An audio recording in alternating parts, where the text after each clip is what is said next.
గంటల వరకు ముఖ్యమంత్రి గారికి బ్యాక్ టు బ్యాక్ మీటింగ్స్.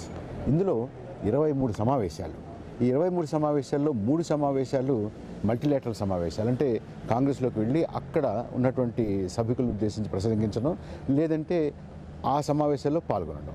20 సమావేశాలు బైలేటరల్, ద్వైపాక్షికం, చాలా ముఖ్యమైనటువంటి సమావేశాలు. ఇందులో ఇవాళ రాత్రి 8 గంటల నుంచి 8:30 వరకు శ్రీలంక ప్రధాని రానిల్ విక్రమసింఘే తోటి ముఖ్యమంత్రి గారు సమావేశం అవుతారు. నిన్న జరిగినటువంటి ఒక సదస్సులో కలిసి తప్పకుండా రేపు మనం కలవాలి అని రనిల్ విక్రమసింఘే ముఖ్యమంత్రి గారిని ఆహ్వానించారు. ఇవి కాకుండా ఇది ముఖ్యమైనటువంటి ద్వైపాక్షిక సమావేశం. ఇది కాకుండా ఇవాళ ఉదయం లాక్హీడ్ మార్టిన్ ప్రపంచంలోనే అతిపెద్ద డిఫెన్స్ ఇండస్ట్రీస్లో ఒకటి, అమెరికాలో ఉన్నటువంటి పరిశ్రమ. వాళ్ళు టెక్సస్లో ఉన్నటువంటి వాళ్ళ ఒక విమాన తయారీ కేంద్రాన్ని భారతదేశానికి మారుద్దాము, బదలాయిద్దాము అనేటువంటి ఆలోచనలో ఉన్నారని ఆవిడ మ్యారిలిన్ హ్యూసన్ CEO, ఆవిడ గతంలో భారతదేశానికి వచ్చినప్పుడు భారతదేశంలో ప్రధానమంత్రి మోడీ గారిని కలిసి మేము ఇక్కడికి భారతదేశానికి ఇక్కడ ఉన్నటువంటి టెక్సస్లో ఉన్నటువంటి ఫ్యాక్టరీని షిఫ్ట్ చేద్దామని ఆలోచిస్తున్నాము అని చెప్పామని, అది ఎక్కడ పెడితే బాగుంటుంది అనేటటువంటి చూస్తున్నాము, ఎక్కడ అనేక ప్రదేశాలను అన్వేషిస్తున్నాము అనే మాట చెప్పారు. ఆంధ్రప్రదేశ్కి రండి, ఆంధ్రప్రదేశ్లో మీకు అన్ని రకాల సదుపాయాలు కలిగించడానికి మేము సిద్ధంగా ఉన్నాము అని ముఖ్యమంత్రి గారు ఇవాళ చెప్పారు. లాక్హీడ్ మార్టినే కాకుండా ఇవాళ చాలా ముఖ్యమైనటువంటి సమావేశాలు యాక్సియాన్ అనేటువంటి ఒక స్పానిష్ ఎనర్జీ సంస్థ, వారితో సమావేశం ఉంది. ఎయిర్ బస్, మన విమానాలు తయారు చేసేటటువంటి ఎయిర్ బస్ సంస్థ CEO తోటి ఇవాళ సమావేశం ఉంది. అది కాకుండా ఈ మధ్యనే చైనా ప్రభుత్వం ఏషియన్ ఇన్ఫ్రాస్ట్రక్చర్ డెవలప్మెంట్ బ్యాంక్ అని ఒక దాన్ని వారు ఏర్పాటు చేశారు. ఆ డెవలప్మెంట్ బ్యాంక్కి కొత్తగా ఏర్పాటు చేసినటువంటి ఆ బ్యాంక్కి CEOగా ఉన్నటువంటి వారు కూడా ఇవాళ ముఖ్యమంత్రి గారితో సమావేశం అవుతారు. అది కాకుండా యూబర్కి సంబంధించినటువంటి వారు, ఎయిర్ ఏషియా CEO, తర్వాత జెట్రో చైర్మన్, తర్వాత ఫిలిప్స్ CEO, వీరు కలవడమే కాకుండా ఇవాళ సాయంత్రం నుంచి చాలా ముఖ్యమైనటువంటి సమావేశాలు రొనాల్డ్ బెర్జర్ అనేటువంటి ఒక ముఖ్యమైనటువంటి మల్టీనేషనల్ సంస్థ, అది కాకుండా అజీం ప్రేమ్జీ విప్రో గ్రూప్ చైర్మన్, వారు కూడా ఇవాళ ముఖ్యమంత్రి గారిని కలుస్తున్నారు. ఇవి కాకుండా సాయంత్రం మళ్ళీ నెట్వర్కింగ్ డిన్నర్స్ ఉన్నాయి. ఈ నెట్వర్కింగ్ డిన్నర్స్లో చాలా ముఖ్యమైనటువంటి networking dinners Google's night cap. ఇవాళ ఎరిక్ ష్మిత్ ప్రత్యేకంగా వారి ప్రతినిధిని పంపించి ముఖ్యమంత్రి గారిని ఇవాళ రాత్రి గూగుల్ వారు ఇచ్చేటటువంటి విందుకి హాజరు కమ్మని వారిని అడిగారు. అంతేకాకుండా పీఈస్ ఫౌండేషన్ వారు కూడా ఇవాళ ముఖ్యమంత్రి గారిని ఇవాళ నెట్వర్కింగ్ డిన్నర్లో కలుస్తారు. అలాగే బయలాటర్లో కూడా ఇవాళ వారిని కలుస్తారు.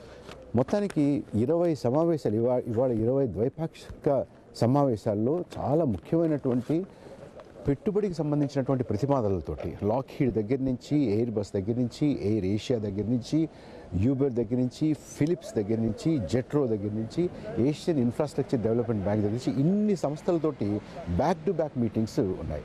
ఇది కాకుండా ఇందాకనే ఇక్కడ ఉన్నటువంటి CII, తర్వాత వరల్డ్ ఎకనామిక్ ఫోరంలో ఉన్నటువంటి వారు కొంతమంది కలిసి రాహుల్ బజాజ్, ఆది గోద్రేజ్, తర్వాత భారతీ మిత్తల్, ఎస్ బ్యాంక్, రహేజా, వీరందరూ కలిసి ఇక్కడ ఉన్నటువంటి ముఖ్యమైనటువంటి గ్లోబల్ ఇన్వెస్టర్స్ తోటి ఒక సమావేశాన్ని ఏర్పాటు చేసి ముఖ్యమంత్రి గారిని వారందరినీ ఉద్దేశించి ప్రసంగించమన్నారు.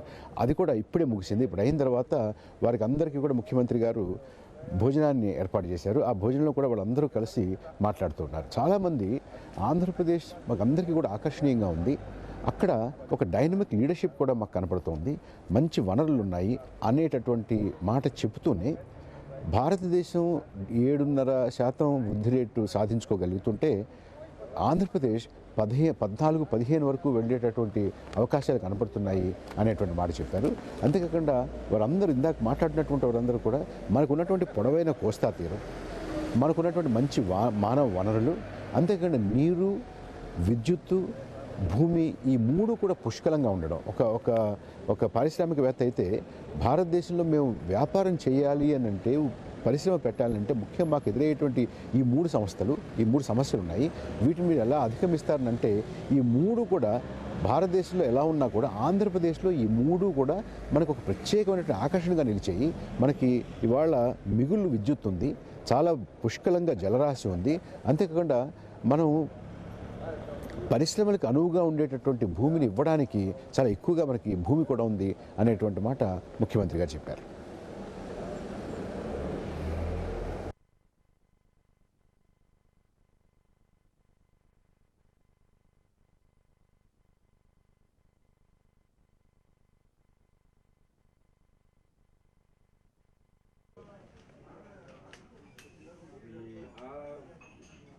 Third process a bit delayed in the defense and space side. We made an offer for tank planes and not really progressing. And see that it's progressing. Another thing is on the we offered last year more than 50. There are continued discussions, and so far we have been with this is a combined offer together with Tata. In case of Uttarakhand, our Haridwar factory benefited immensely.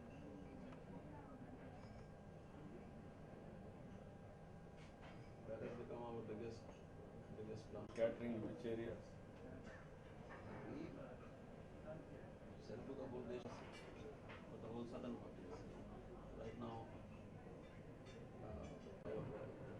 will be close to a port. Andhra plant.